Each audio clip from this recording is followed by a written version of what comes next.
Hello, everyone, and welcome. So happy to have you joining us this evening for a collaboration between Houston Tillotson University and the Armstrong Community Music School Minority Composers Symposium. It's the first one we've ever done. It's been a pleasure putting this together and assembling this amazing team that you will meet tonight. My name is Liz Cass, and I'm the Executive Director of the Armstrong Community Music School, and I would like to take this moment for a land acknowledgement. We recognize that we are privileged to nurture our community and create art and music on what were historically the traditional territories of Indigenous peoples who were dispossessed of their homelands. Land acknowledgements are an expression of gratitude and appreciation to the Indigenous peoples, the traditional caretakers of the land. We would like to acknowledge that we are coming to you from the indigenous land of Turtle Island, the ancestral name for what is now called North America. We would like to acknowledge the Alabama Cushata, Caddo, Carrizo, Comer Crudo, Coahuilcan, Comanche, Kickapoo, Lipan, Apache, Tonkawa, and Isleta del Sur Pueblo, and all the American Indian and indigenous peoples and communities who have been or have become part of these lands and territories in Texas. Joining us tonight are Houston Tillotson Director of Bands and Assistant Professor of Music, Dr. Samuel L Rowley, Houston Tillotson University President, Dr. Colette Pierce Burnett. I know she's out there somewhere. Thank you for joining us this evening. Composer and keynote presenter, Carlos Cordero, panelist Megan Pico, and moderator and panelist Natalie Joy. You will be hearing more about all of these wonderful artists and educators throughout tonight's event. Now I would like to welcome ACMS Director of Programs, Sarah Beth Gooding. Good evening, everyone. Tonight's event will be divided into two segments. First, we will enjoy a presentation by composer Carlos Cordero, followed by Q&A with the audience. In the second half, two young composers from Houston Tillotson University, Sammy Peters and Tyra Smith, will have their compositions performed by local musicians and will receive comments and feedback from our panelists. It is now my pleasure to introduce this evening's moderator, Natalie Howard. Thank you, Sarah Beth. My name is Natalie Joy. I am a singer, actor, and arts administrator here in Austin, Texas, and I'm also on staff and faculty at the Armstrong Community Music School, and it is my pleasure to be moderating this event tonight. During Carlos's presentation, everyone except for Carlos will be muted. We will be spotlighting Carlos and the recordings of his piece on Zoom, but feel free to turn off your video at any time if needed. Please submit any questions for the Q&A portion of Carlos's presentation to the chat either in YouTube or on Zoom so that I can share them with Carlos. You should see a chat button at the bottom of your screen. If you are on a mobile device, it may be found under the three dots labeled More. Feel free to send those throughout the presentation and I will be sharing them with CJ for the discussion. The second half will feature Houston Tillotson students will be in a masterclass format, following the performance of the student's piece. They will have a chance to converse with and receive feedback from our panelists. And now it is my pleasure to introduce Carlos Cordera. He was born in 1992. He's a new choral music advocate, is an award-winning composer, including commissions by Chorus Austin, Salt Lake Vocal Artists, and Ensemble Compagno, among others. Selected awards include ACDA's Genesis Prize, premiered by Conspirare, first place in the International Choral Composition Competition, Japan in 2018, Inversion Ensemble's Emerging Composer Competition, Vox Populi winner in the International Choral Composition Competition, Albert Grau, the University of Houston's affiliated fellow at the American Academy of Rome, as well as winner of the 2017 Chorus Austin Young Composers Competition. Carlos enjoys writing music mainly for the voice, having completed a 3-act operetta, Un cuento de luces y sombras, excuse me, A Tale of Light and Shadows, with an original story and libretto. His pieces have traveled around the world, including America, Europe, and Asia. Originally from Venezuela, Carlos is currently residing in Austin, Texas, with his husband Ryan Heller after finishing his Master's of Music and Composition at the University of Houston. With mentor Dr. David Ashley White, Cordero is a former singer with UH's Concert Chorale under the direction of Dr. Betsy Cook Weber, winning the 28th Bela Bartok International Choral Competition Grand Prix, where his piece, The Sky, received its international premiere. Published by Panamusica, E.C. Shermer, and Sela Publishing, Cordero is currently working on his educational project and podcast called The Happy Choir, while working as a full-time composer. He is a former choral conductor and music educator at El Sistema and holds a BM and specialization in composition from the Universidad Católica Celio Acosta. Excuse me for my pronunciation. And now we shall watch a few pieces by Carlos, and then we will have a Q&A.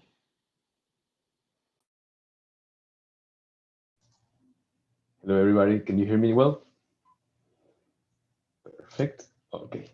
So thank you so much for having me here. First of all, I want to make sure to thank Armstrong's Music School and Houston Tillotson for holding this space, because I feel that the most important part of music, besides the music making, goes to the connecting them with each other, with our community. And these are such an important event to hold here and there, because then it allows us to enjoy the music in so many ways and to connect with each other, which is the reason why we are making music. For this, I thought that it would be really interesting I think that you will learn in the process of this talk, that I'm some kind of different composer. A lot of composers will refer to, when asked about their music, they're gonna talk about theory, they're gonna talk about how they used, and that's beautiful. That's amazing that a lot of people do that. I feel that I come from another point, from another angle, and I want to share that with you today. For this, I thought too that it would be interesting to not start at the beginning of my story, but to tell you where I am today, and then we can kind of see how these pieces have led me here. I just thought it was going to be different, so let's see how that works. Right now, today, I am working as a composer and as a new choral music advocate.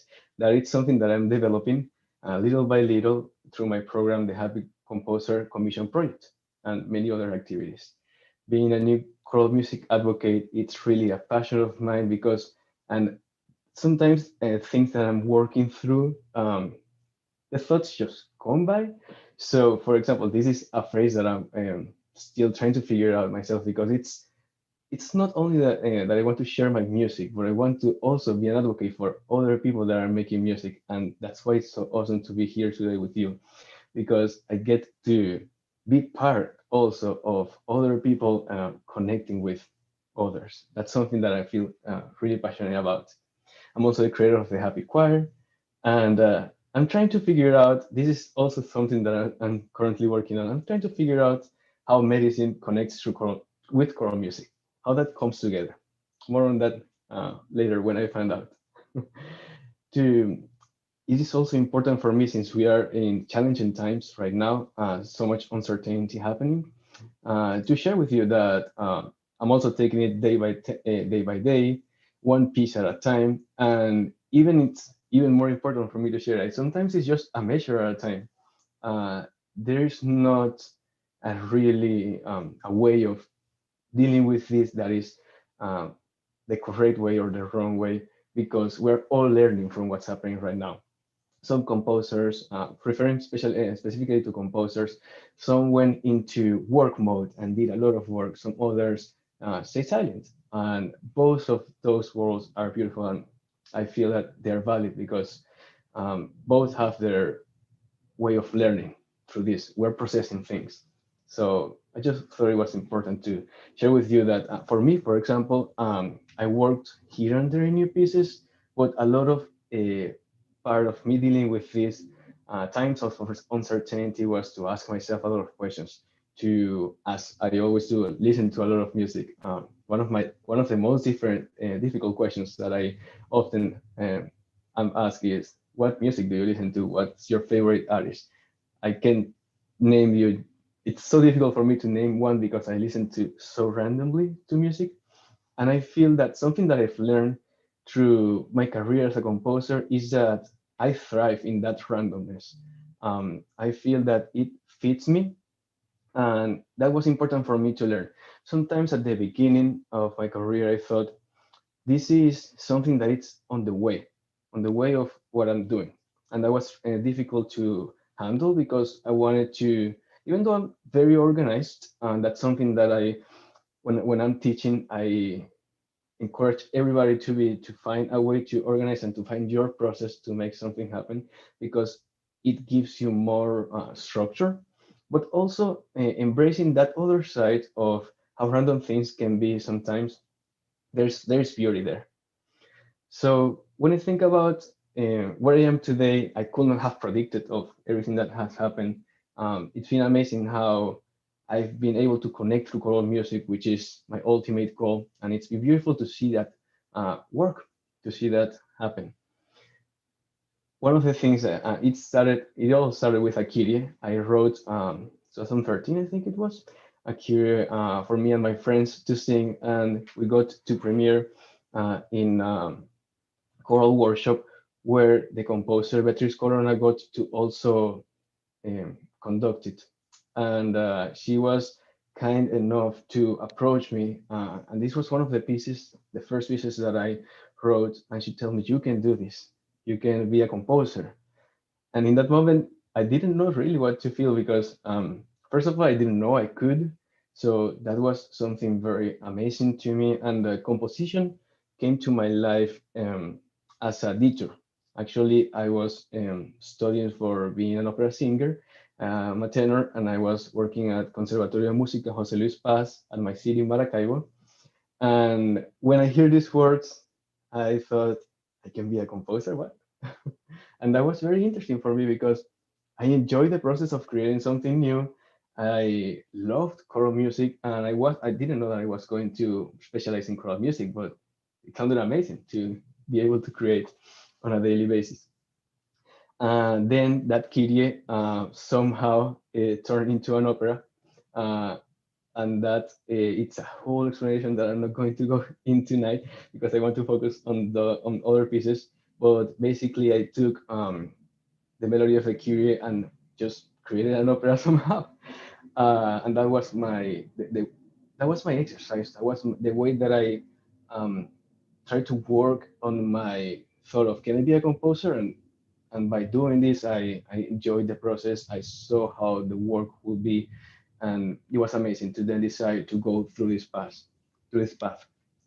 Let's listen first to Ave Regina Celorum. These pieces are not in order, chronological order, because I'm trying this on how these pieces exist in my career, and not exactly that they happen in order. So let's listen to Ave first.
I'd show you first this piece because the this piece I would have never thought that I was able to write, and it was amazing to me to find out that that was in me. Through my studies in University of Houston, think thanks to the support, the big support that I had from Dr. David Ashley White, Dr. Bexy Cook Weber, and for this particular piece, Dr. Nancy Murphy, it was amazing to discover that that was in me. A lot of times during our careers as composers, we either feel stuck or we feel that we are not moving through or going somewhere. And something that my pieces have taught me, I know it sounds crazy, but yes, my pieces teach me things and connect me to things. It was interesting to see that it showed me a new side that I could do and something that I actually really enjoy. I'm actually deciding to do this presentation on my feet because I wanted that energy of when I talk, when I go to a meet choir, I want to be moving. I want to be, I don't know, there's something about the energy that goes that I want to put in the music. And in this case, this is a sacred piece. And it was interesting to me that it was valid for me to put this energy in this piece in this way. A lot of times we might feel that for example, for making sacred music, it has to be a certain way. And to discover that we can also channel the celebration in this case, it was amazing. And also combining with elements of plea in the middle of the piece, it was something very liberating for me to understand that as I pray with my music, I can also pray in this way. This piece really showed me that there were more ways that I could do music. And something that was through my studies in University of Houston actually is that I was kind of known by slow and beautiful. So every time that I either wrote something or presented something, it was great Carlos, but slow and beautiful. Slow and beautiful. Where is the contrast? Where is the something different? What else is there? And I remember thinking, is this something wrong? Is there something wrong with slow and beautiful? And there is not something. There is not such a thing as wrong with. It's funny in composition.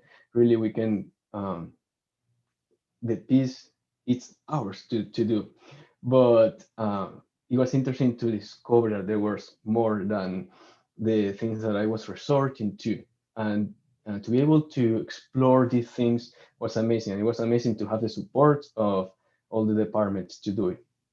So this piece has also other characteristic that I love, that it's doing something short.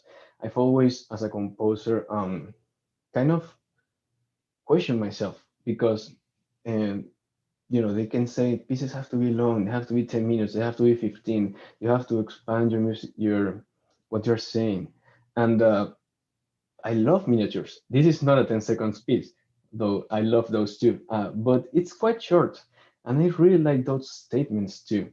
It taught me too that these kind of pieces also have a place, which is exciting because of this piece, many other came afterwards that were that I allowed myself to do because of this giving me the permission to it. Once a piece exists and we are confident that we can make something like that, we then allow ourselves to do more. And I feel that that's valid. That's very helpful as a composer. Now let's move a little bit to the past and see another piece that I didn't thought I could write. It was for my master in Venezuela. I wrote Poems of Uncertainty. This piece is song cycle for soprano and ensemble, and I also want to recognize that this piece wouldn't exist without soprano Maribel Gomez, my professor, my singing professor, and also a dear friend that helped me through this piece and through our time in choirs in choir in Venezuela, and she was also my voice teacher, to work not only the side of how I would write a piece like this, but also to work really through the feelings.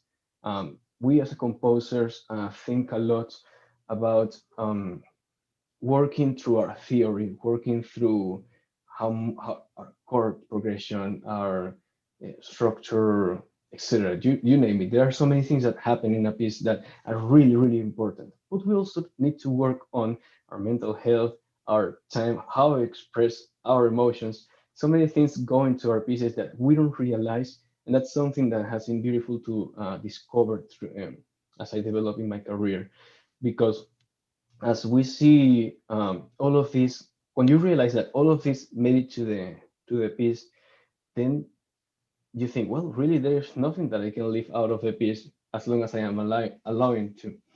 Um, you can really pour yourself into a piece, and that's something that it's very liberating, again, for a lack of another word, but it frees you up to be it's quite scary. I have to say that the very first times that I did it, it's quite scary. In this particular one, we have respiro como nunca. It's what's the translation? I breathe as never before. You are basically breathing nostalgia. Imagine that picture of actually having a feeling that it's so impregnated on you that you miss something so much that it's actually you feel it. It's physically.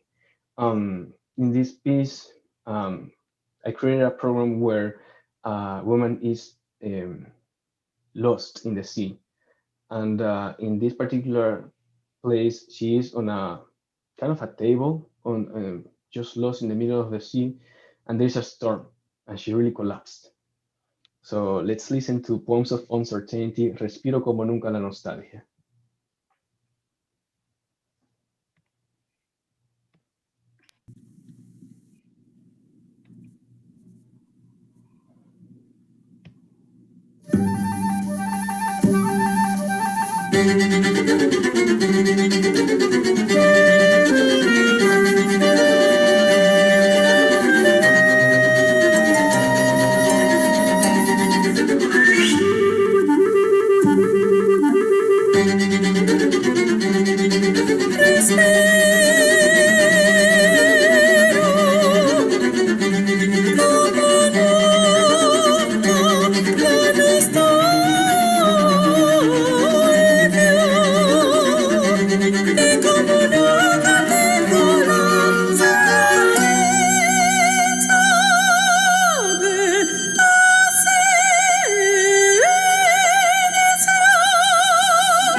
This piece will also not exist without the support of my professor, Franklin Pire, at the Master in Venezuela. And it was amazing for me to realize that I was starting to see things in my head, in my imagination, and all of these programmatic ideas were turning into music. This specific project took me a lot of research to do to find the ways that I wanted to translate those ideas into the ensemble. There's a particular part where in the aleatoric section in the middle, where basically she goes underwater and then she fights for her life and goes out of the water to breathe again, to fight for her life. All of this made me realize that there were images in my head that I could translate to music. That was also a thing for me to learn, to find I wanted to find the confidence that I could make this. And this project really helped me to that. As I say, my pieces teach me things not only through the words that I get to explore, but also through the way that I get to grow as a composer and where it takes me, because then this took me to get into University of Houston. Also, after this, I want to mention that a lot of these compositions for me come to recording just with my phone. I will be singing pretty nonsensical voice notes until I get it right, until I feel like this is what I wanted. I've been singing an idea. I've been singing. I will be singing the text. So many things, sounds, just talking to my phone until I feel this is what I want. I think this is where the piece is. And then later I realized that all of these structures that were happening in my head, that I could do it. One of the best gift that my professor David Ashley White gave me during our work was this, and he will say, "What this is that it?" But what he didn't realize that he gave me the permission to then put my thoughts. You will see around here how I try to work the thoughts in my head, either if it's just by words, by some kind of mental organization, or working out the next piece that I'm going to talk to you about. One of the most important pieces is Ayúdame.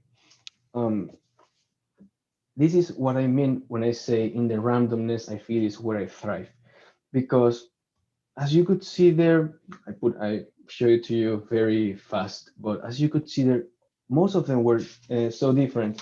You have structures like this and timelines, English. You have something more that are more words or more drawings. Then you have things like this.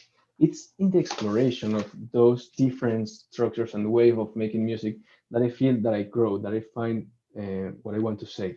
In this piece in particularly, I had to go through one of the deepest vulnerable places, because being from Venezuela and having moved from my country, I was holding all of these difficult emotions of not being able to be with my family on my everyday, but also to see how much is still happening there. Venezuela is going through a difficult, challenging humanitarian crisis, and to write this piece was for me the way of voicing this pain, but also voicing the pain of people that are there. It was a piece that took me a lot of courage to be able to put together, to feel that I could do it, and to feel that I had the. It took a lot of feelings, and even doing the recording. So by this time, I started doing the recordings of my pieces, the demo recordings. You will see this is a demo recording I did, and I wanted to, in this piece, then I discovered, okay, I write choral music, I write a lot of music, but I write mainly choral music. I write for the voice. The voice not only sings, the voice also speaks. The voice also, and there are many ways that we communicate with our voices. And in choir, we're just more than our voice. We are fully human beings that connect with movements, with through different things. And in this case, I wanted to know. I wanted to share with the choir, because I feel that when I make a piece, I actually make the first part of the piece in isolation here in my office. This is my office. But once I get to the choir, we're finishing the piece. We are collaborating. It's not a set of instructions of do this, and I want it to be just like that. Is let's figure this out. Let's figure this piece together. And in Ayúdame, every time that I get to work, I'm so grateful for every ensemble that has done it, and for the ensembles that are going to do it, because every time that I get to work with them, we discover something new. We go deeper, or we try to find new ways of bringing this heartbreaking story to the stage and to the people. And I wanted to share with the choir of the choral singers and in some cases with the audience, what it was like to actually not just to listen the words of what's happening there, not to be, but what is it to voice yourself these words. We might be all we might all know how difficult sometimes it is to ask for help. Ayúdame, which is in Spanish, which it means help me. It's not a difficult, it's not an easy word to say and to ask for help to somebody. And in this case, help me. I cannot see, I cannot listen to me, look at me. All of this was really ways of sharing what did it feel like to go to actually voice, and how did you feel when you had to do this. So let's right now listen to Ayúdame.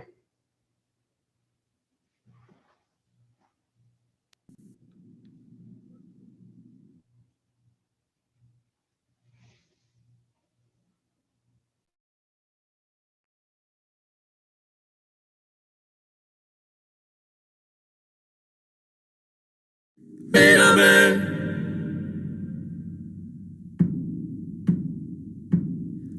escúchame,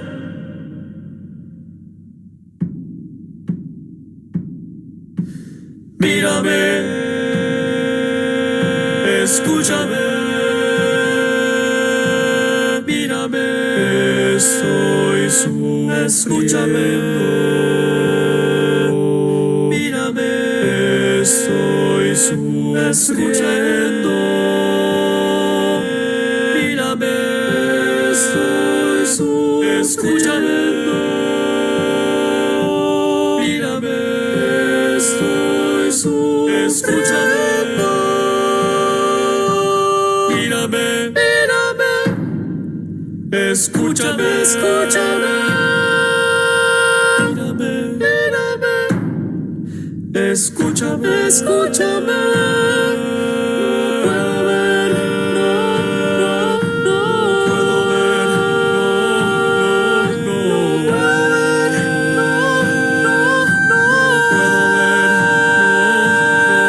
No puedo ver, no puedo ver, no puedo ver, no puedo ver,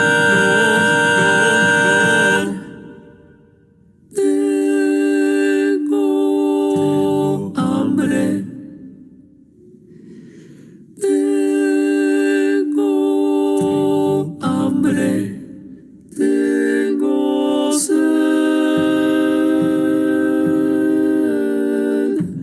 tengo sed,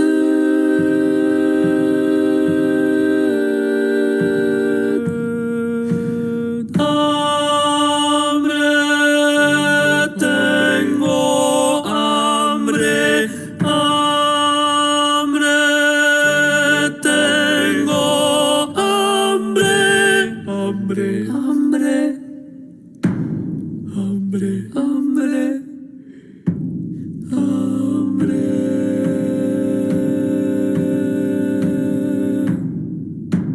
Tengo sed.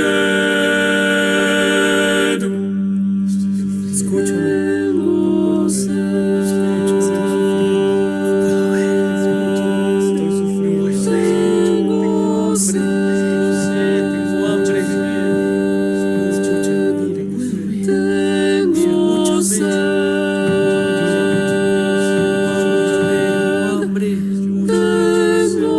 sed.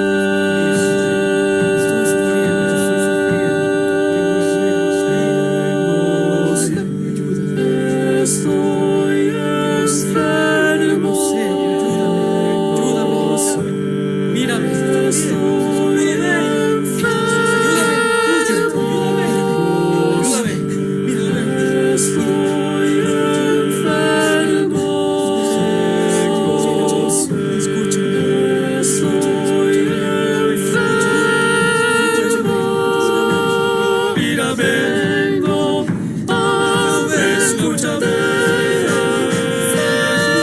Mírame. Escúchame.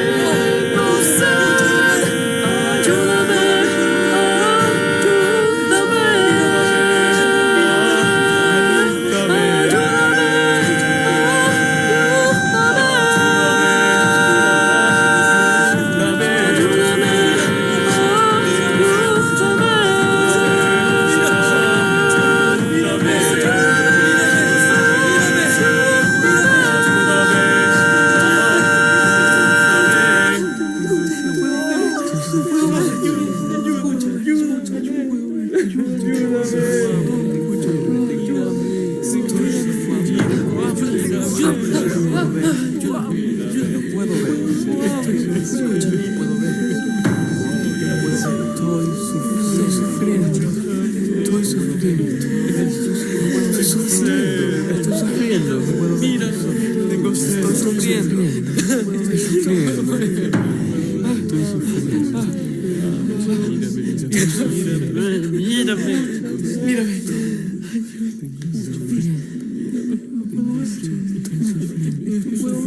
Estoy sufriendo. No puedo.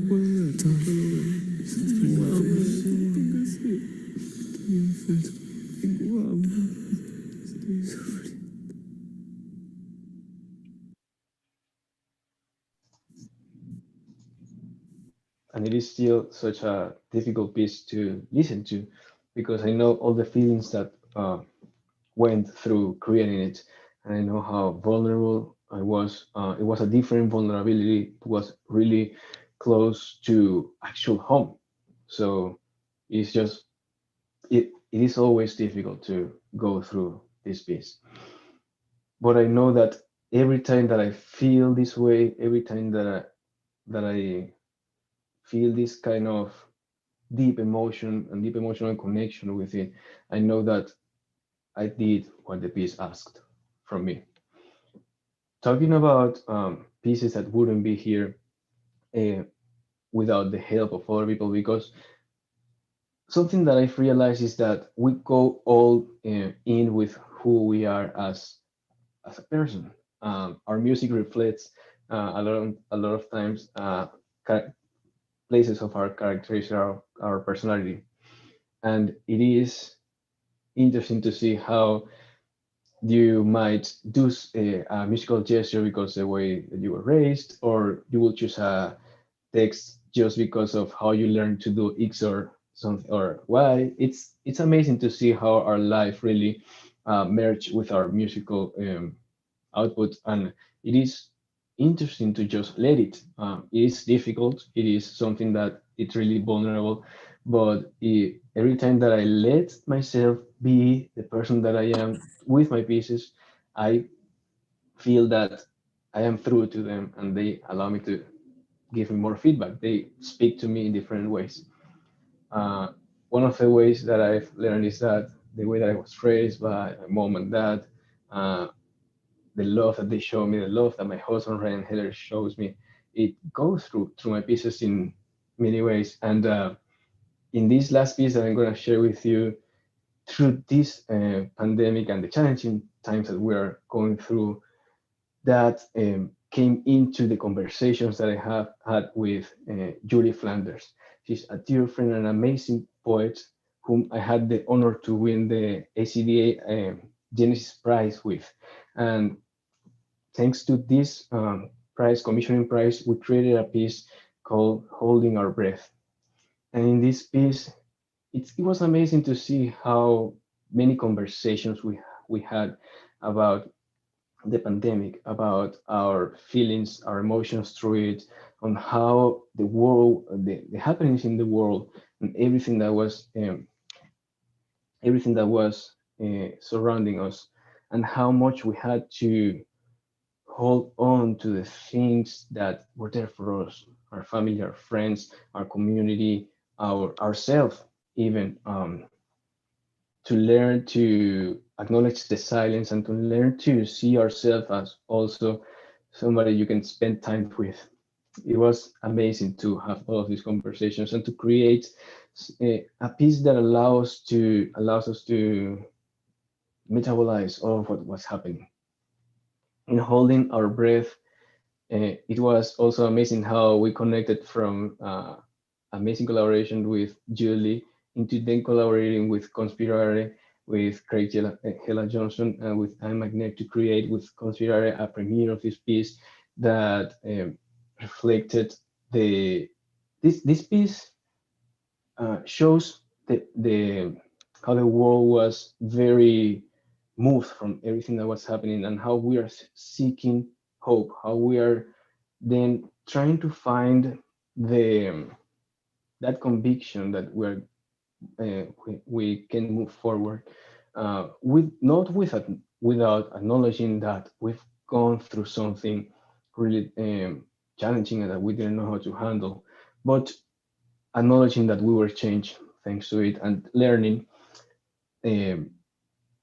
how vulnerable we were for not knowing what was happening, and how we now with this knowledge can move forward. Holding our breath, it was a cathartic piece to create. And again, here we knew that we wanted to be vulnerable. We knew that we wanted to be, it's either we're all in or we're not. And you'll see here that I chose to end the pieces in a different way. And as a composer, I have to accept that at the beginning I thought, what am I doing? Is this going to be valid? Is this going to be, how can I, you'll see in the piece, but how can I write music and write this? And it was an amazing process to allow myself to do it, which is something that I feel I've been able to because each piece has taught me to trust myself. And it's not always an easy process, but it comes in, you feel it in the middle of just trying to hear the piece, decipher the piece. When you are recording, when I'm recording my ideas and when I'm recording it's kind of my reaction to the piece. I can feel what ideas I'm connected to, where I am really being honest and where I am just trying to decipher something. So for holding our breath, that's also, I hope that at the end you can join the piece in what's happening. Let's listen now to Holding Our Breath.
Can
hope that you were able to all breathe together in this piece, and hopefully one day soon enough we'll be able to do it in the same room.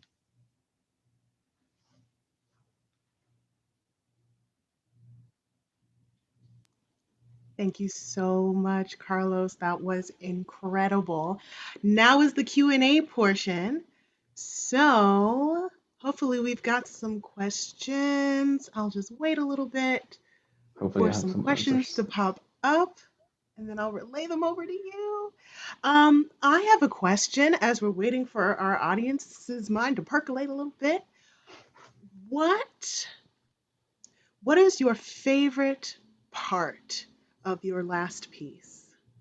Of my last piece, Mhm. this is a difficult question. Let's see. And it's kind of a hard question. I think when we say with this one breath, I say goodbye, it's one of my favorite pieces. I really connected with what Julie wrote, and I felt that when she used the phrase with this one breath, there was so much direction. There was so much to say there, and so much that we tend to think of big gestures, and we tend to think of big picture. When you say with this one breath, this next breath that I'm taking, it's important. This other one is important, and with this one that I say goodbye, is acknowledging the people that have been with us and that are not here anymore, but also the experiences, also to understand. There's so much that we can let go in this process, and I felt that in this piece, that's one of my favorite parts. But also, the whole ending is just, so the way that I felt when I was this is when I was trying to convince myself, it was the expansion, the contraction of the lungs, letting the air come in. It was the mother holding the baby to go. You're safe. You're safe here in my arms. It is the humming of the person. It is the hug that somebody gives you to calm you or to receive you with so much love. Yeah, those two parts, I think. Wonderful. Well, that is some really powerful stuff. We now have a question in the chat.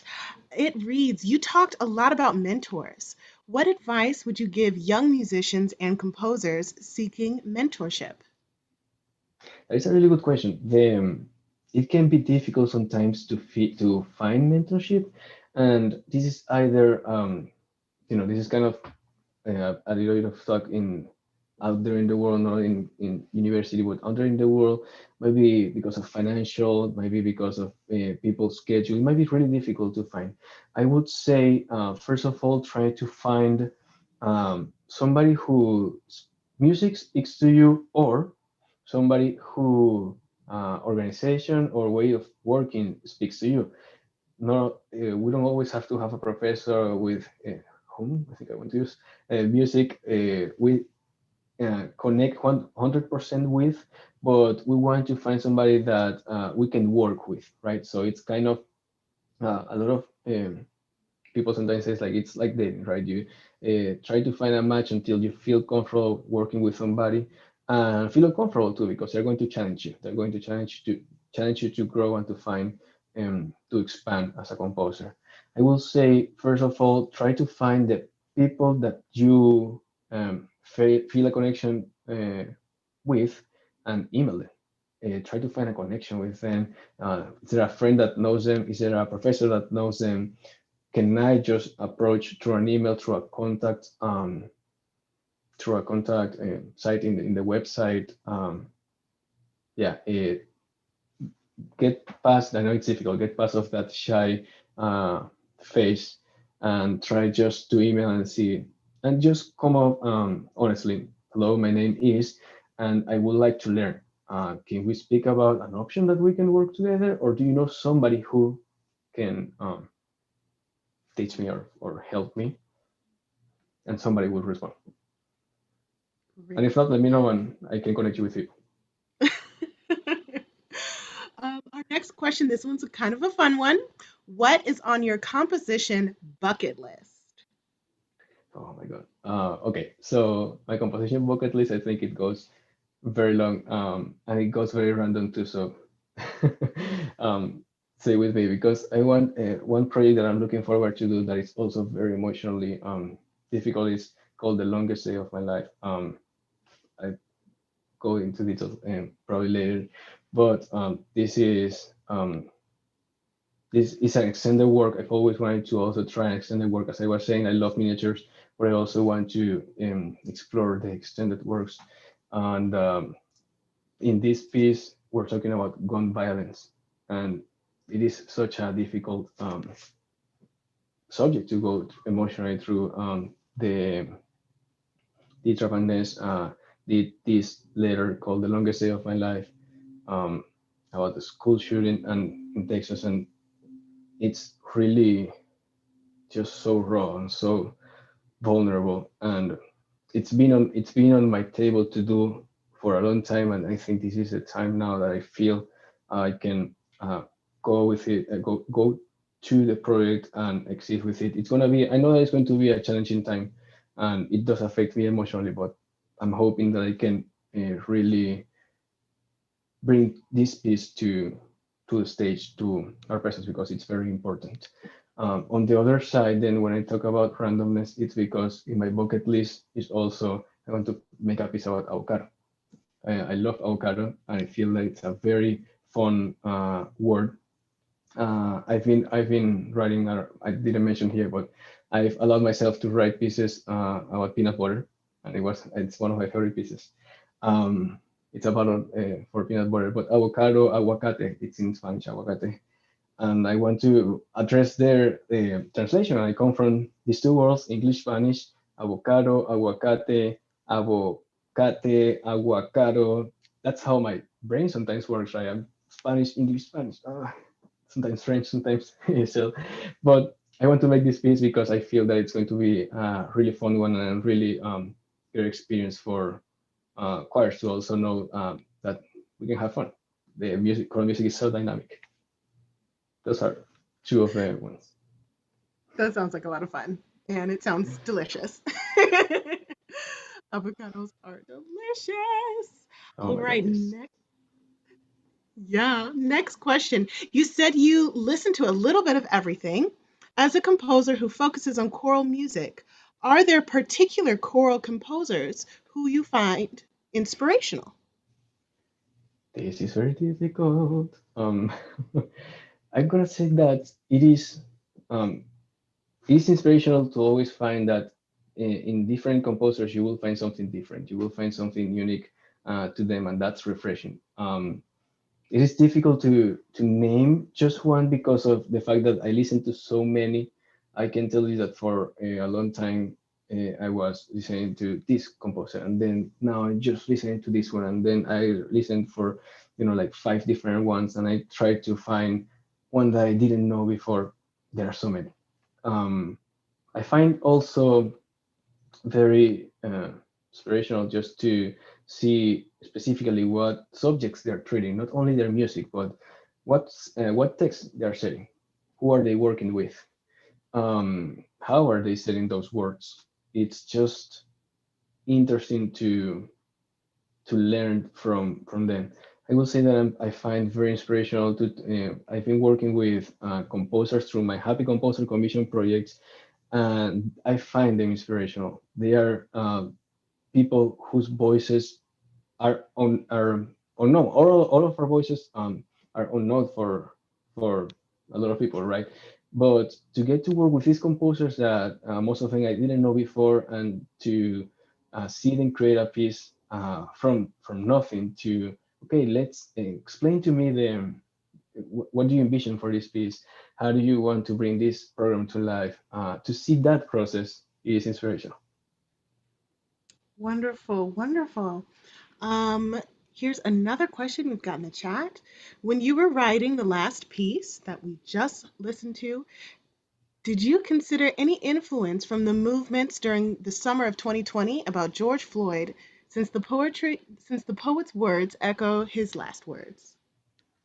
Yeah, so in our conversations, there were definitely conversations about George Floyd, and it was very. We didn't come to this work very lightly. That's why we had so many conversations. I feel that we had so many discussions just to understand this. We didn't just want to use words. We didn't just want to use music.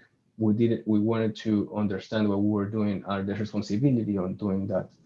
It was also amazing to see, amazingly painful. I want to to make sure that because it was with COVID. So this is how this piece came together. Is choir became dangerous, right? We are in the middle of this pandemic, and specifically choral music and singers are now dangerous. And the way that we live, the way that we do what we do through our singing, it's dangerous. Breathing is dangerous. So a piece that focuses about the breath is what we needed to do.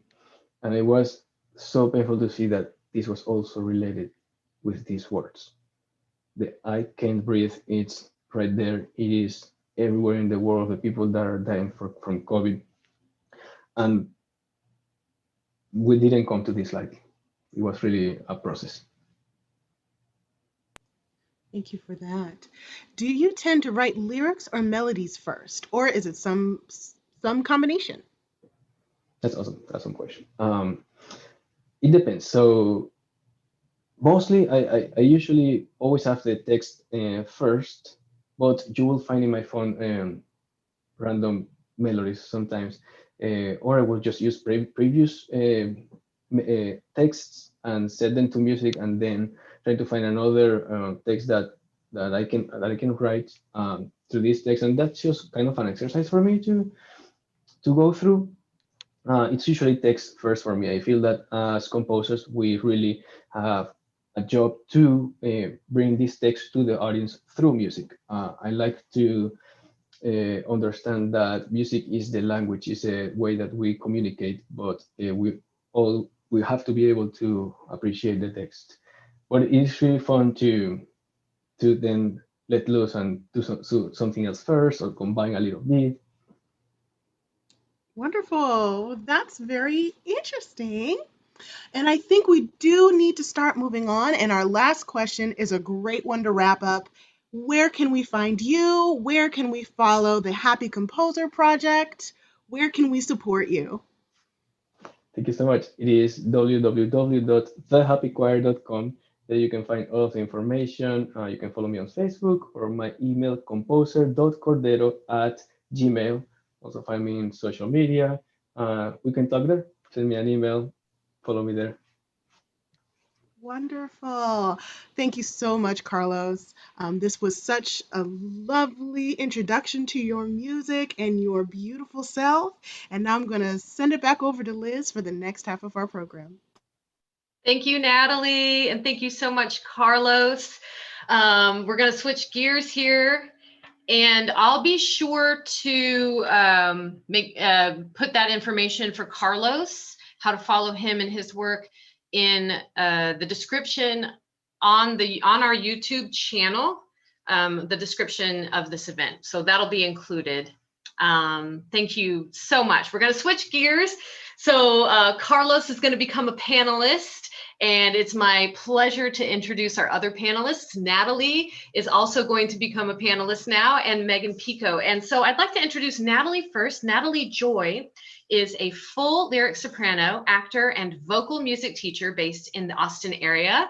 We're also very fortunate to have Natalie on our faculty and staff. She has performed numerous operatic roles, including the title role in Puccini's Suora Angelica and Erste Dame in Mozart's Die Zauberflöte, also known as the Magic Flute. And most recently, she sang the Sorceress in Lola's presentation of Dido and Aeneas in early 2020. In addition, Ms. Joy has performed several recitals, including headlining a house concert presented by Panoramic Voices. Ms. Joy also appeared as an emerging artist with the 2019 Victoria Bach Festival. In addition to singing, Ms. Joy enjoys a blossoming acting career and will be seen in the Netflix premiere of Apollo 10 and a Half, directed by Richard Linklater, She'll be playing the part of the music teacher, and you can also see her in several commercials. Ms. Joy has competed in several vocal competitions and placed second in the National Association of Negro Musicians Southwestern Region competition, and received a finalist award in the Houston Zangerbund vocal competition in 2019. She received her Bachelor of Music from Illinois Wesleyan University under the tutelage of Dr. Karen Moham and Dr. Jamie Rose Guarine. She received a master's degree in opera performance from the University of Texas at Austin under the instruction of Darlene Wiley. So welcome Natalie Joy as one of our panelists in this next section of our event tonight. And it's my pleasure also to welcome Megan Pico, a member of our faculty here at ACMS. Originally from Ellicott City, Maryland, Megan began studying viola in the 3rd grade. She went to Carnegie Mellon University, where she was able to double major in biology and viola performance. After graduating college, she chose to follow her passion and attended the University of Texas at Austin to study with Roger Myers and earn her master's in music and viola performance. Loving the warmth and the amazing music scene, Megan decided to stay in Austin and began teaching viola and violin. She was a teacher at the UT Austin String Project and has used that background to build a teaching program focusing on the overall growth of the student, primarily based on the Suzuki methodology. And now it is my distinct pleasure to also introduce a good friend and somebody who we've had the pleasure of getting to know in planning this event is Dr. Samuel L. Rowley.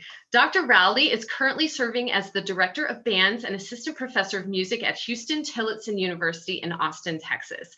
His responsibilities in the Department of Fine Arts and Humanities include directing and coordinating the symphonic band, pep band, jazz band, and chamber ensembles. His current duties as an assistant professor of music includes teaching undergraduate courses in music education, instrumental methods, conducting, music appreciation, and applied trumpet courses. Prior to his appointment at Houston-Tillotson University, Dr. Rowley served as assistant professor of music education and director of the Curriculum and Instruction Master's Degree program at his alma mater, Florida A&M University.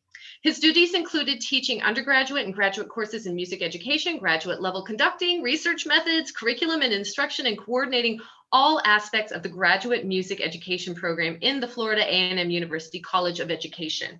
From 2007 to 2014, he served as an assistant director of bands at North Carolina Central University. His responsibilities in the Department of Music included the administration of the symphonic band, pep band, and chamber ensembles.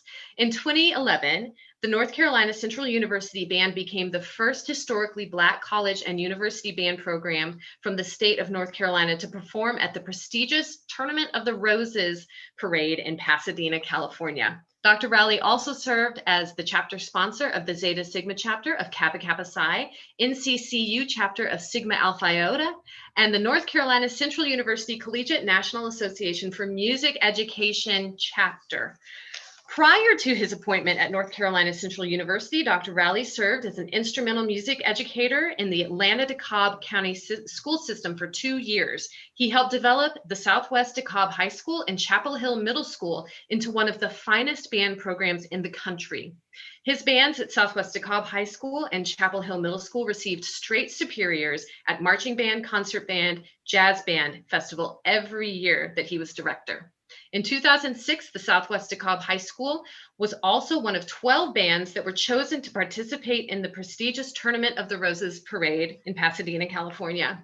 He is a native of Belglade, Florida, where he graduated from Glade Central High School. He received his Bachelor of Science degree in music education with honors from Florida A&M University.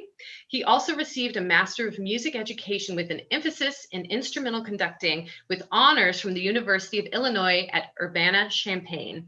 In 2013, Dr. Rowley completed a doctorate degree in music education from Teachers College, Columbia University in New York City. I don't know when you find time to sleep, Dr. Rowley.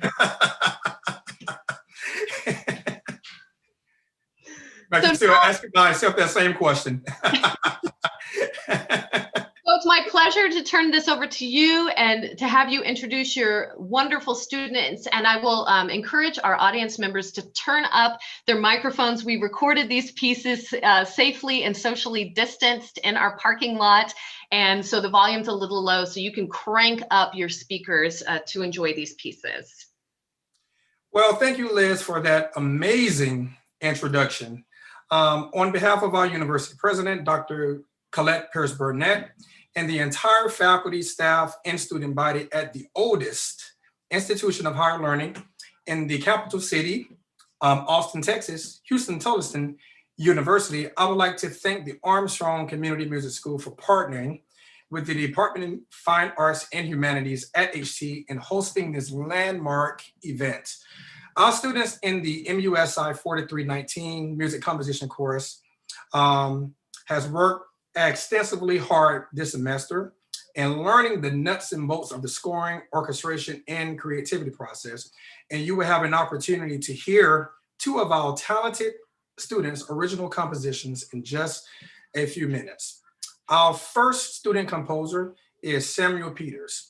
Samuel Peters, also known as Sammy, was born in Washington State to a musical family.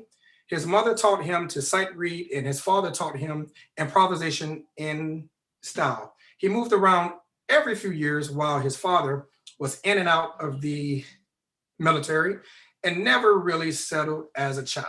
At the age of 19, he himself joined the service as a wheeled vehicle mechanic and served for 3 years.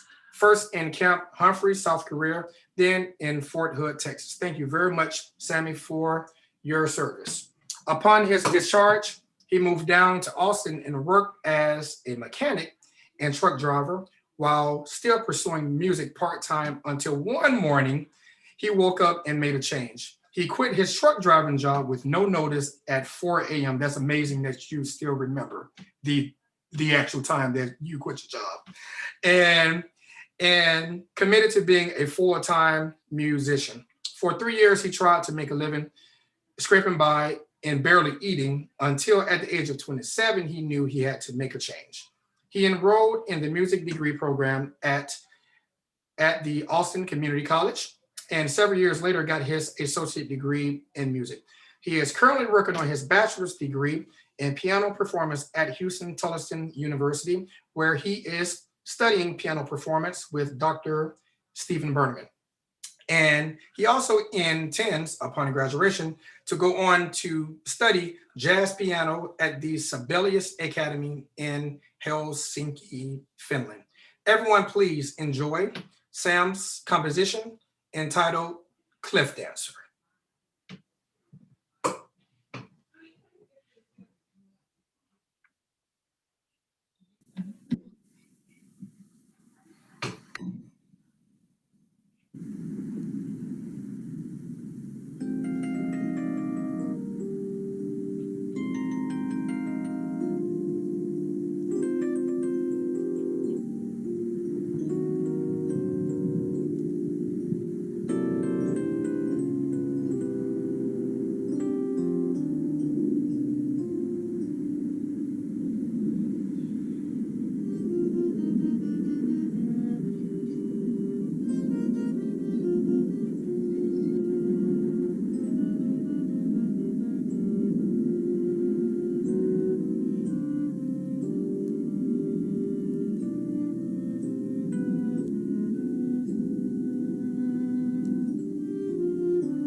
Excellent job, Sammy. Great job. Great job. Great job. All right. And we're going to go actually straight to our second composition. And our second student composer is Miss Tyra Smith. Tyra began singing at the early age of 4 and sung in her church and school choir, growing up in the great city of Dallas, Texas. She was the soprano 2 section leader at Duncanville High School. She is currently attending Houston Tulsa University, working toward her degree in vocal performance, and is in the HT choir as the alto section leader under the direction of Dr. Gloria Quinlan. In addition to singing, Tyra is spending time learning how to play the piano, guitar, and drums. She is using the art of composition to help spread knowledge and to make the world a more peaceful and equitable place. Everyone, please enjoy Tyra's original composition entitled Dream.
Awesome.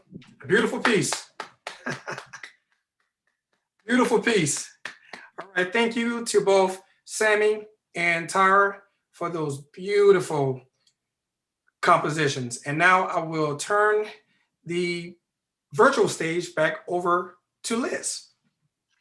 And I will turn it over to the panelists. Thank you so much, everyone, for helping to make this happen and for your wonderful compositions. Congratulations, Dr. Rowley. Your students are doing such wonderful work. And so now we've got some really interesting perspectives, right? We have Carlos here as a panelist to give his perspective, Natalie as a singer and musician herself, and Megan also as a violist and musician. And Megan was the violist on Sammy's piece, and Natalie was the soprano on Tyra's piece. So I'll turn it over to the panelists to give their feedback to the student composers and to see if the student composers have any questions themselves. Awesome. And one thing that I want to say first is thank you so much for the performers to support new music, because as composers, we can do so much. We create the piece, we connect with others, and it is thanks to performers that we're able to complete what we are, complete what we do. So thank you so much for those performances and those performers. That really great. I want to don't have any comments right now. I also want to congratulate the composers for creating pieces during this time. It is emotionally a challenge to make music right now, and well, both the performers and composers. And it is great to see that we are working or feeling through it. Sammy, Tyra, thank you so much for these pieces. Let's see.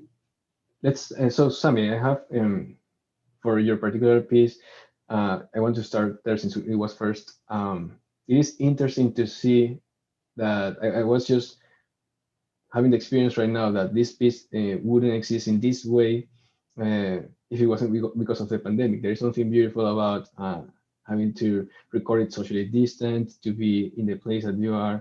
And how does that make you feel as a composer when you see that after you have your work done, it is performed that it is different, that maybe somebody explained to you, it's going to happen in a stage, it's going to happen in this way, maybe everybody's going to be wearing black, those are the things that sometimes we imagine in our head. But is this something that you feel comfortable with, that you prefer, that you enjoyed? Yeah, I think the actual performance was really enjoyable because it was all outdoors and actually like really beautiful, and there was birds and like little car noises and all these kinds of crazy things that in like a more isolated and controlled environment definitely would have happened. And I really like enjoy like just thinking back on doing it and how that all felt. So yeah, I'm kind of grateful for that. Just for like all the background noise that happened to be around that wouldn't have been there. Honestly, it's kind of a weird thing, but. And what's beautiful about that is that I feel it opens up for us our thinking of maybe we do something one day with electronics, maybe we do something with something that goes with the music. There are a lot of times, for example, as I just presented in my pieces, I wouldn't have thought to put spoken words with the music, but thanks to other experiences, I could do that. So I want to invite you to embrace this that you saw here happening. You have your music merging with something that's happening not only in the environment, but it's happening at the same time, and I think it's an experience for the audience.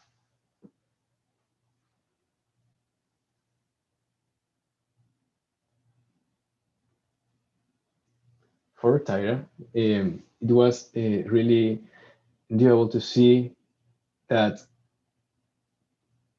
so there's something about writing choral music, right, where we can, and I'm glad that you also sing, because you're going to understand that sometimes there might be pieces that we don't connect with or enjoy with, because maybe it has been written thinking of a different instrument other than the voice, and to see lines that really worked for the voice, to see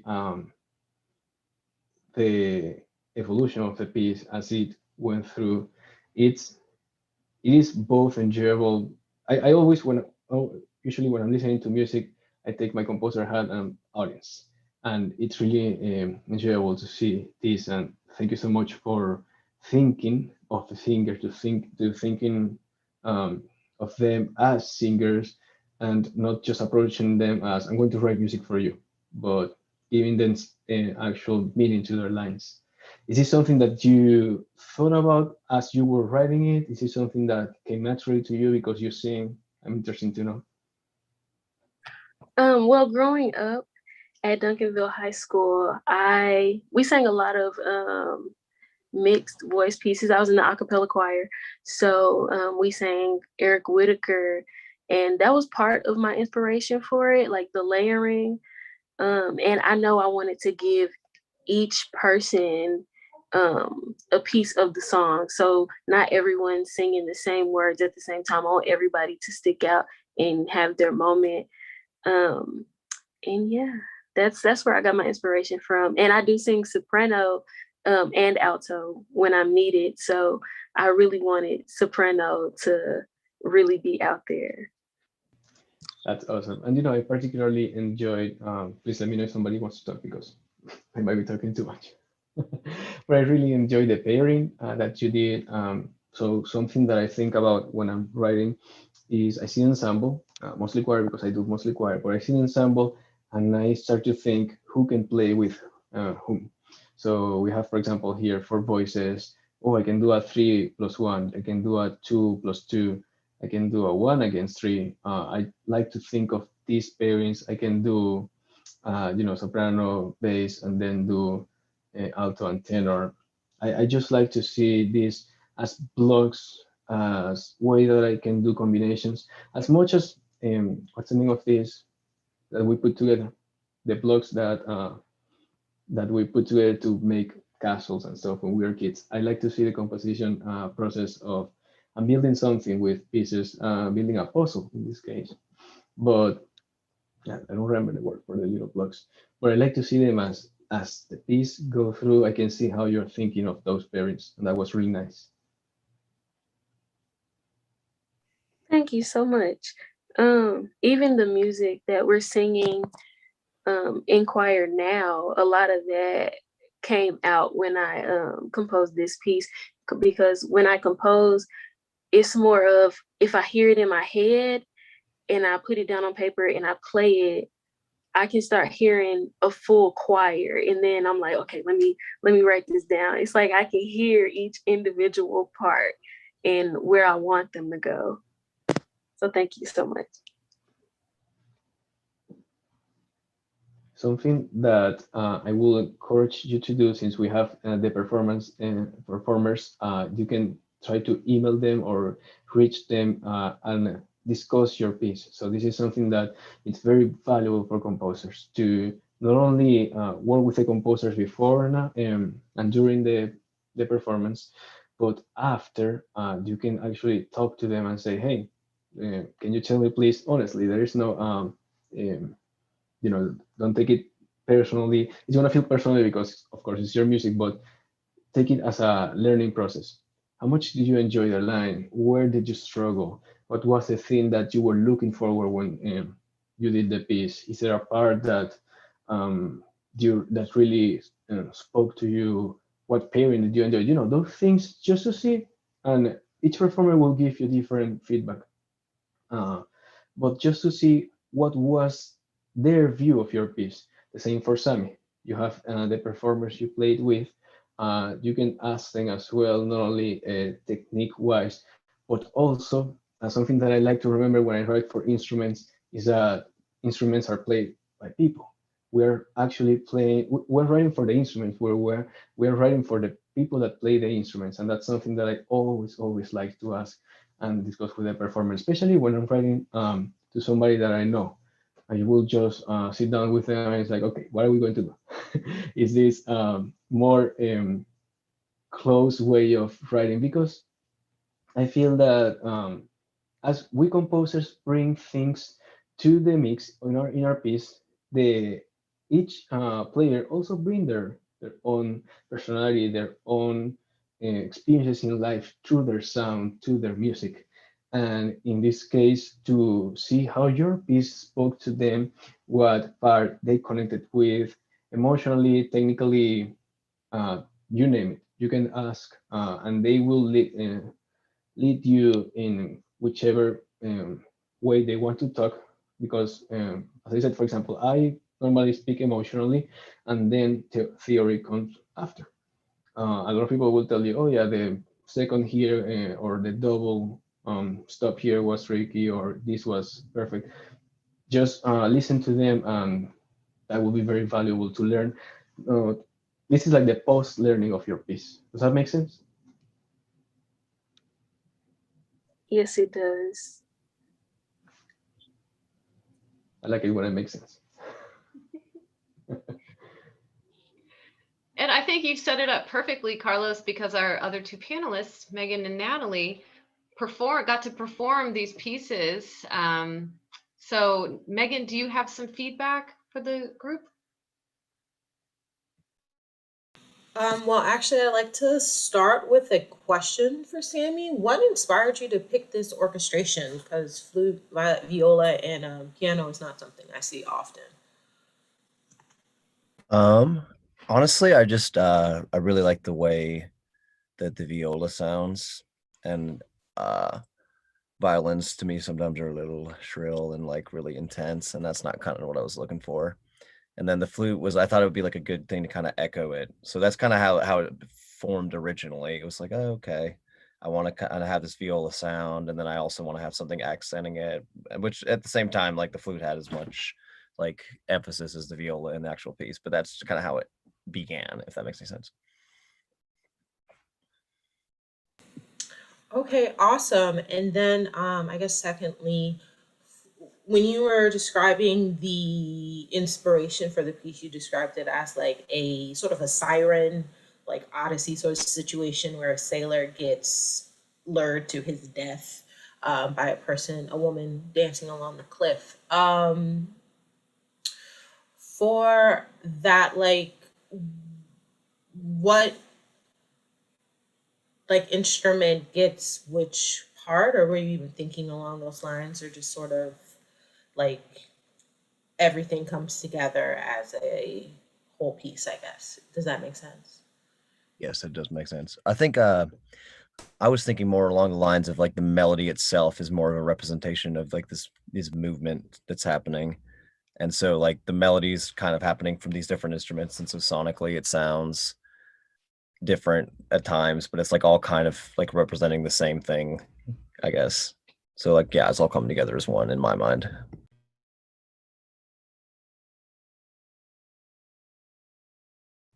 I would love to ask if the program came first or the music came second. So, for example, me that I come from as a vocalist, right? Text is very important to me. And every time that I write instrumental music, I have to create a program. I have to create a poem, a text, a story that allows me to write the piece. I'm interested to know your take for this piece. Yeah, for this piece, I had the idea first of like this is kind of a story. Yeah, like I was like, okay, it's kind of like a siren, like standing up on the rocks, but instead of a musical siren that's singing, it's like it's dance and it's movement, and so that's kind of like, I guess, just trying to like write down how that feels, and then I just sat at the piano and wrote all the melodies first, and then when like put it to different instruments. I'm curious, Sammy, is this something, since you've mentioned movement, is this something that you envision collaborating with folks who move, dancers type folks in the future? That would be excellent. I don't know logistically if that'll happen, but yeah, that would be amazing. And I also wanted to mention about Sammy's piece, since I was just the audience member this go around. I really liked it. Like Megan said, that instrument pairing is not as common, and I grew up playing the flute, so I dug it. I dug it. And as I was listening to it, I kept thinking, this kind of sounds like this, or it kind of sounds like that, but I couldn't really place it in whatever I was thinking it kind of sounded like. And I think that's a really good thing because it's unique to you. It's your unique sound. It still came in a package, if you will, that my ear was like, oh, my interest is piqued. What is this? What's going on? So I dug it, loved it. Thanks. That's really good to hear. Honestly, like it feels very vulnerable because it's so simple. Because I'm a person who plays like technically, and I play really fast and crazy jazz stuff. And like to write something that's just like a very simple melody is like honestly like I feel like, so like I don't even know if this is good. You know what I mean? So it feels really good to hear you say that. Thank you. Well, I have a question for Tyra. I was really liking the words for your piece. I was wondering if you wrote it yourself or if you got it from a poem or something, and then like what inspired you? How did you go about writing it? So yes, I did. Let me make sure I'm unmuted. Yes, I did write the song myself. I was just in my room, kind of just humming, and I heard and I'm like, oh, that's cute. So I started writing it on paper, well, the notes, and the more I sang it, the words just kind of came to me, and I thought about how much is going on today, like just in these few months that we've been in 2021. And I'm like, I wish the world was more beautiful. I wish there was more peace and love. So while I sang the song, the words just started coming.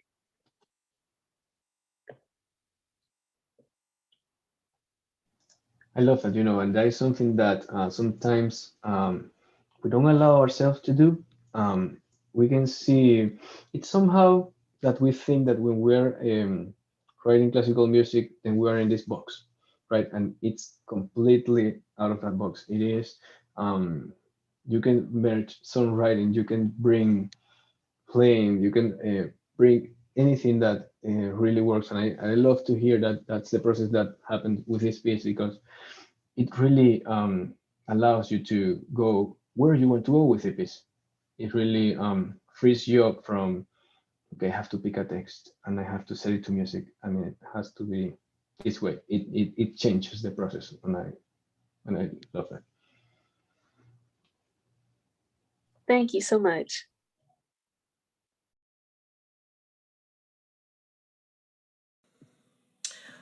Well, this is a question for both composers. I know these have been like submitted as a full and finished composition, but if you had anything that you would like to change now upon hearing it, I'm assuming this is the first time that you've like seen these pieces in a performance capacity, so that might be a wrong assumption. Sorry, but would you like to? What would you think about either like adding or um, changing, or is this like what you've heard, like the full vision of what you think the composition could be? Well, during the process of composing, I was listening to it bits at a time, and I would say, okay, I don't like this chord, I don't like this, but it had to get done. So I just listen to it as a whole with the app that I use. I use Flat, and it'll just play it. So I'm like, okay, it doesn't sound bad. Let me give it to them the way it is now. So now that I've heard it, now I wouldn't change anything. At first, I would have changed everything, but I am very hard on myself. But now that I've heard them sing it, I wouldn't change a thing about it.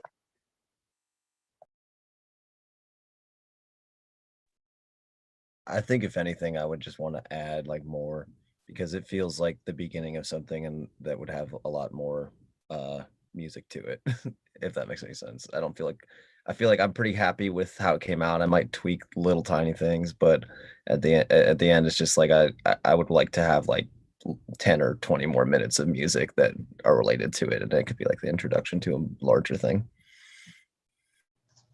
Before I forget, let me see if I can remember the two thoughts that I have, because yes, sometimes pieces might feel incomplete or might feel that I want to change things. There are two thoughts I have there.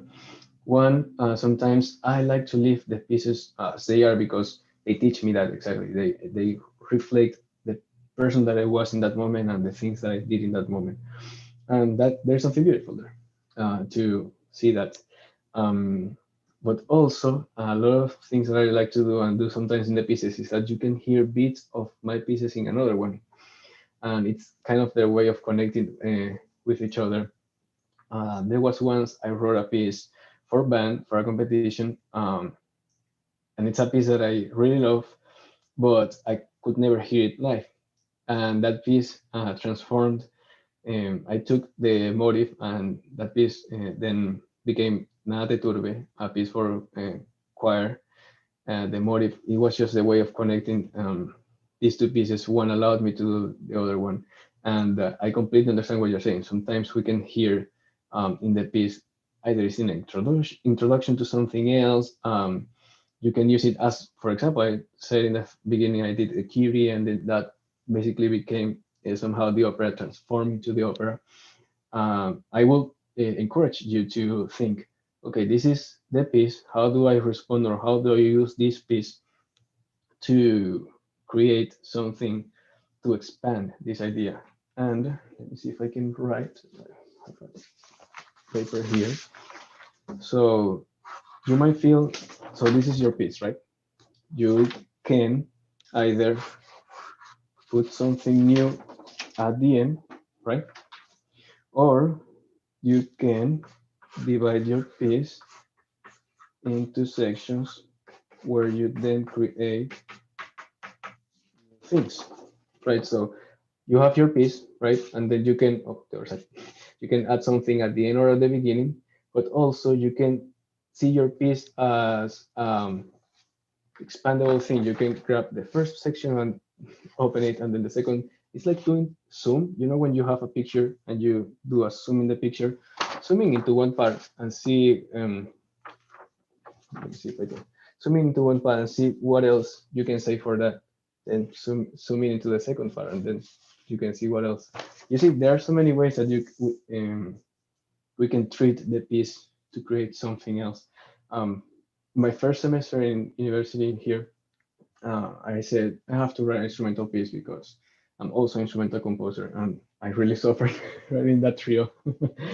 And the way that it came to life, that trio came to life, was basically I created a piece.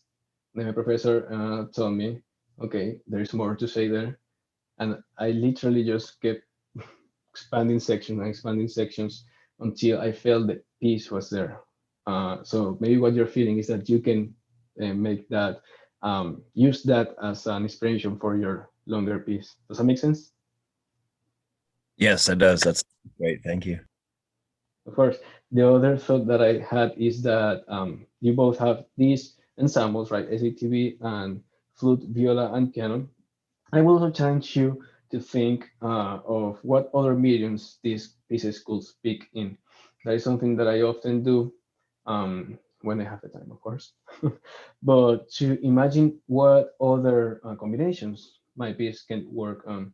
For choirs, it happens a lot that there can be strings, it could be quartets, but also you can think about how does that piece can become the structure or the genesis of an orchestral piece. There's really no wall that stop you from doing anything, or just pick a line and use it as I just draw there an expansion of something.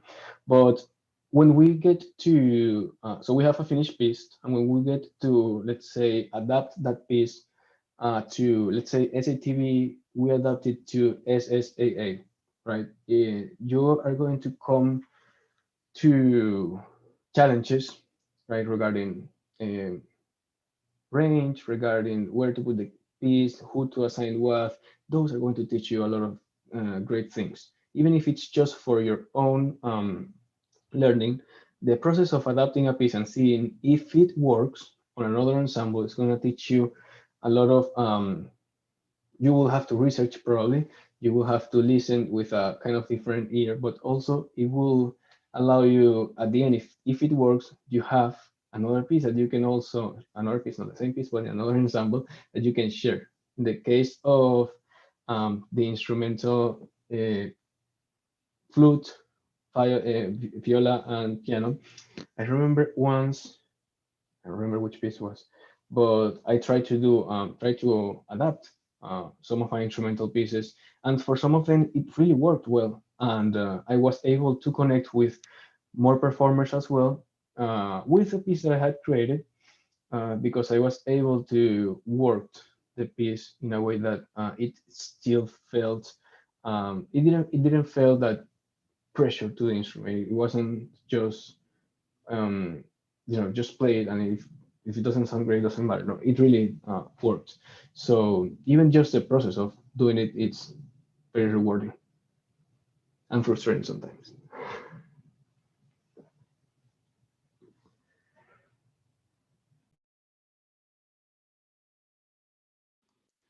Tyra, I was, oop.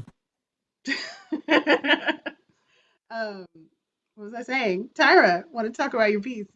I was wondering how you were. This is kind of jumping off of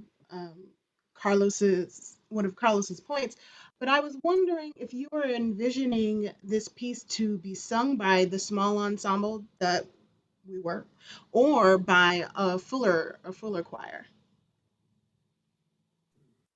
I was expecting a smaller ensemble. I did chamber singers when I was in high school. That was a maximum of 12 people. Sometimes there were 8, sometimes there may have been maybe 4 or 5. And I love chamber music. And sometimes we sang songs that were for a full choir, but with technique and learning from our director, we were able to really sing those songs beautifully.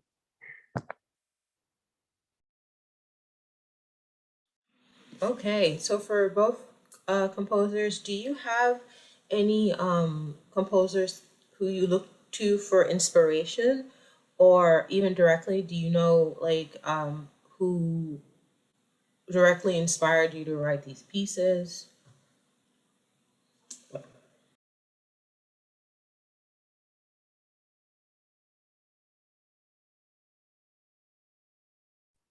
I wouldn't say there's one person in particular.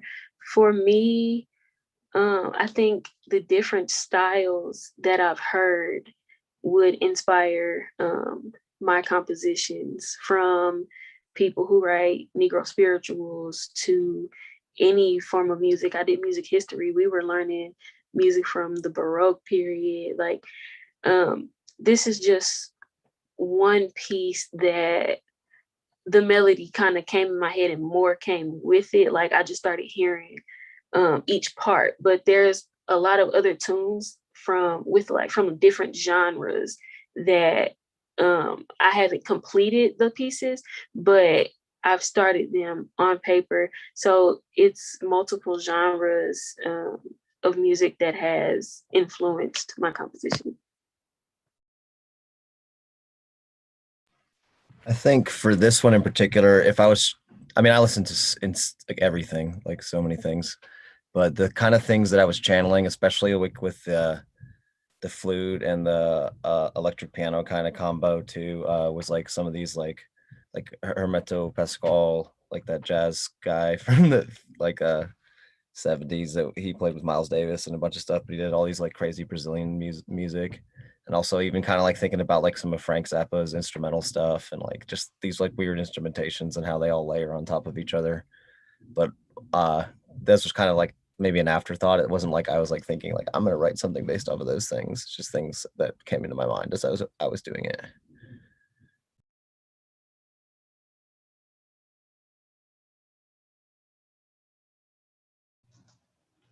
That is really great to hear. And I have also just came to me to think another version that you can try to also work.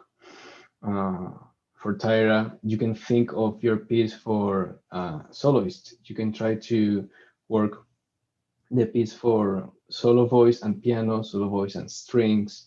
You will also find challenges there to doing the adaptation, but it can work. Also, for Sammy, for your piece, for example, you can also find collaborate with maybe a poet, maybe somebody who writes lyrics, and maybe you can also ask them to write a text for your piece or something, and consider adding voice, consider transforming one of the parts to voice, because for these processes, it might not always work, but it might spark your next piece.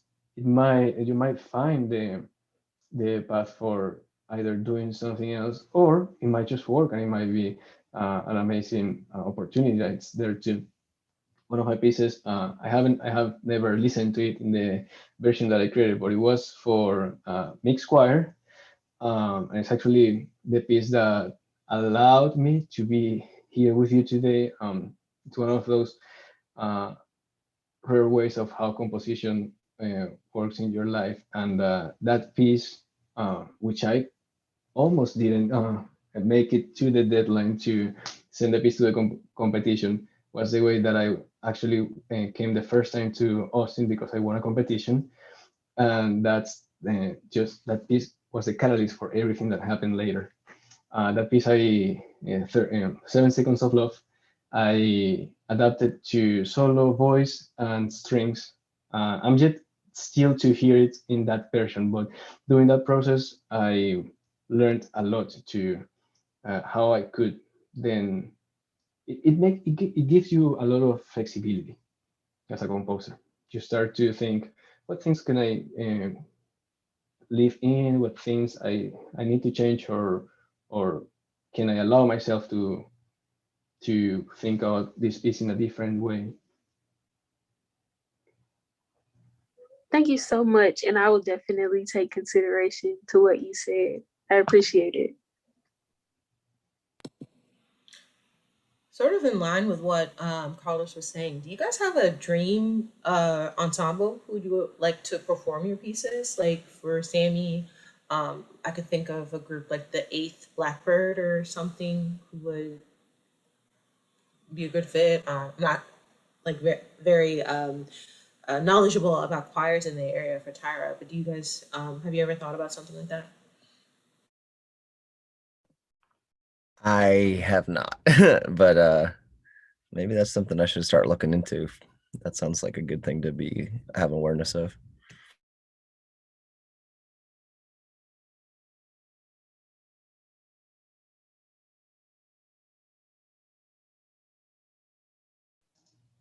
So sometimes if you don't have yet the people that you're dreaming of that can perform your piece, that could also be when you have a little bit down on time during summer or during times that school is not so challenging.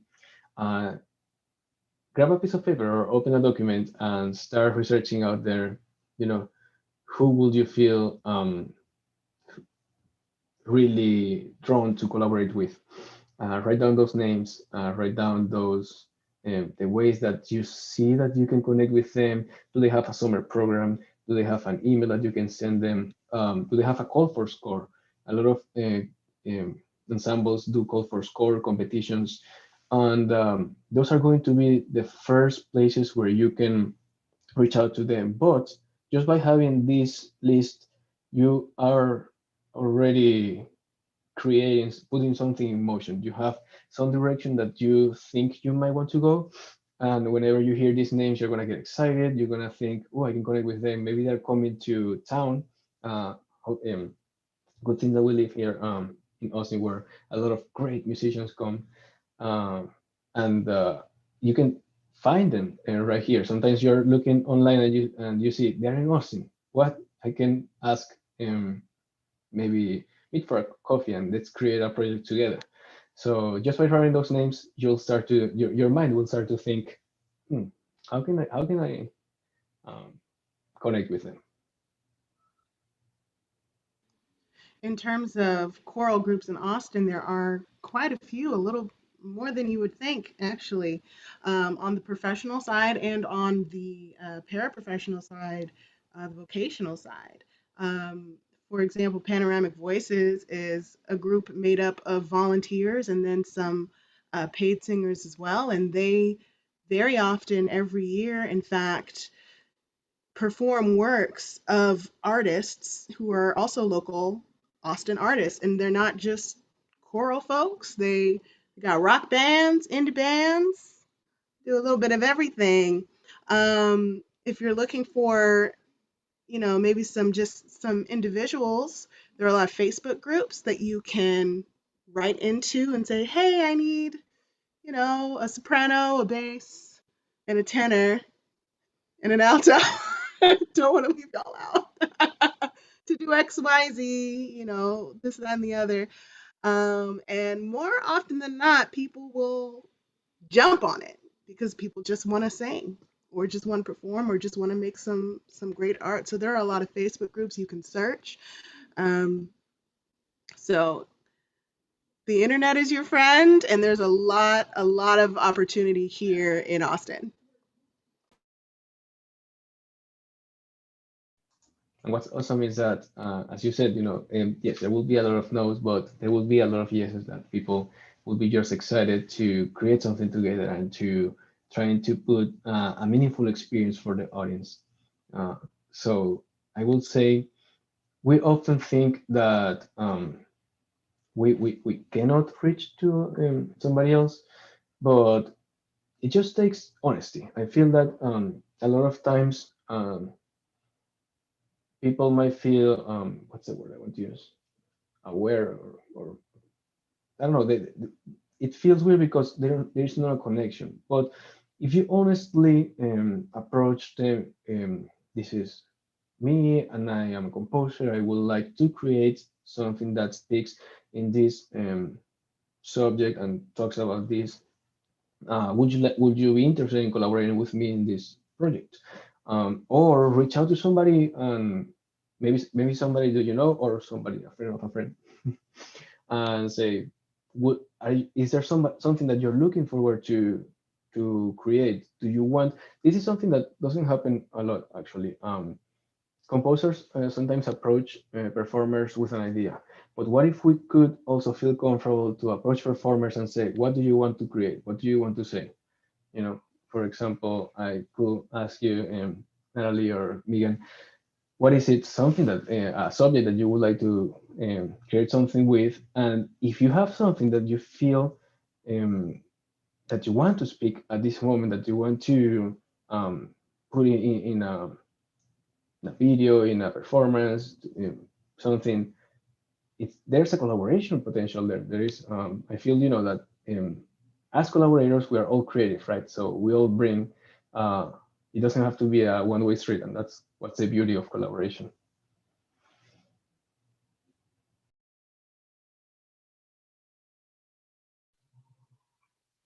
Well, it's just about 8 o'clock.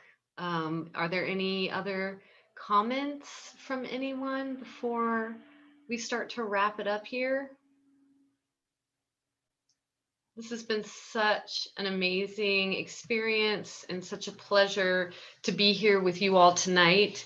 Thank you so much to the Houston Tillotson University and Armstrong Community Music School communities, Dr. Colette Pierce-Burnett, Stephen Hatchett, Samuel L. Rowley, Dr. Samuel Rowley, of course, Carlos Cordero, thank you so much, Natalie Joy, Megan Pico, Sammy Peters, Tyra Smith, and Sarah Beth Gooding, and everyone who's joined us this evening. It has been a real pleasure, and I really thank you for this experience, and thank you all for sharing your wonderful music and your time and your talents and your expertise, of course.